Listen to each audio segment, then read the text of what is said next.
And you, my daughters, you are not guiltless in this sick phenomenon that keeps going on. You have chosen to envy your oppressor, so therefore you have chosen his ways. You look at your kinky nappy hair, and instead of seeing a crown, you see a problem. You're willing to spend millions of dollars a year to make your hair relax, while at the same time you're paying someone to stress it out by overprocessing it. God observes your eagerness to destroy your crown and sees your action as a sign that you no longer want to rule like you once did, thousands of years before someone was sick enough to call the mothers of creation bitches and hoes. Now you're dying early due to frying your hair. Your burning scalps are ignored as you continue to fill your bodies with cancer-causing chemicals. So many sisters have problems with their wide nose. Why? I guess you hate it because you still want your oppressor's approval. We all know he says, the cutest noses are the button noses. Look, sweetie, your nose is wide like mine. It was with nostrils that look like yours that Yahweh blew its breath in. And when I exhaled, humanity started breathing. Your lips, my lips may be a little bigger, but they are that way for a reason. I needed big lips to move up and down as I created the world's first languages. Plus, Adam needed big, soft lips to kiss and encourage him after we exited the garden. Those broad, wide shoulders and muscular arms you hate were tools you had to use to prop up civilizations while you carried them on your back. Those wide hips of yours come from me. They are big because I had to endure excruciating labor pain as I birthed all of summer, which is called ancient Mesopotamia. You call it Iraq. I call it home. Now let's talk about the butt. Yahweh knew way before the center of diabetes that fat in thighs and the backside help protect you from heart disease and diabetes.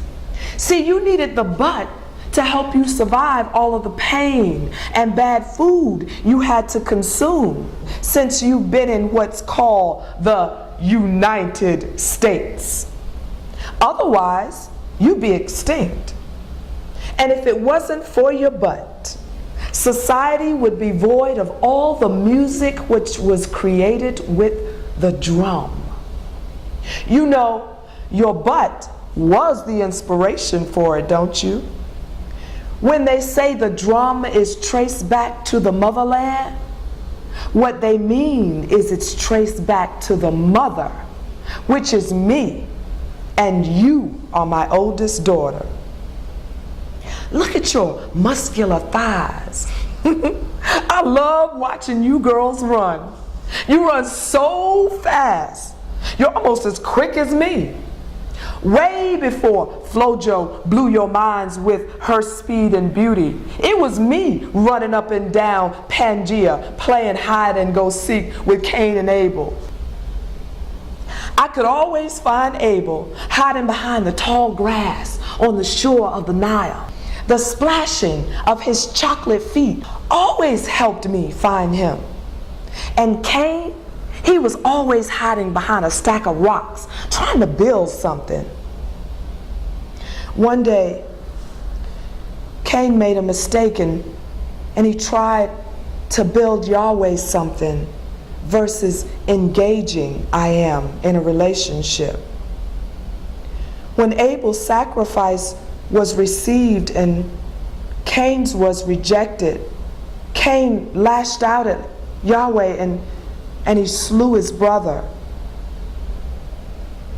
I remember that day like it was yesterday. For the first time in creation, the ground started crying. And I knew something was wrong. So I ran to my boys. I got there before Abel's body hit the ground. No other woman has run like I did that day to get to my babies. Only Wilma came close to running with as much intensity as I did. But she was not as fast as me. And since me, you have been running up and down the highways and byways to get to your sons and daughters. Sometimes you arrive quickly, only to find you're a second too late. Our feet are a little bigger and a little longer because it was with feet like ours that crushed the heads of each serpent who struck at our children's heels. Your beautiful colored skin that doesn't crack is your shield and covering. It hides your worries and your heartaches. If you would only study it long enough, you would discover the important function of melanin.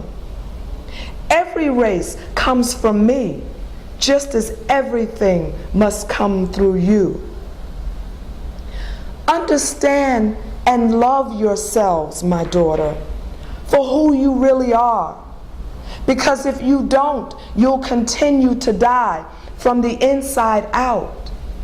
And if you pass away, humanity will surely die from the outside in, for you are the anchor in corporate America, the lighthouse for all children in need, the shoulders holding up the black church, and in most cases, the head and heart of the household.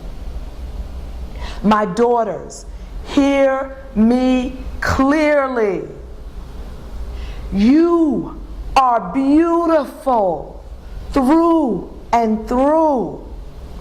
You are fearfully and wonderfully made. Marvelous are all of Yahweh's works. And you, my daughters, are some of Yahweh's greatest works.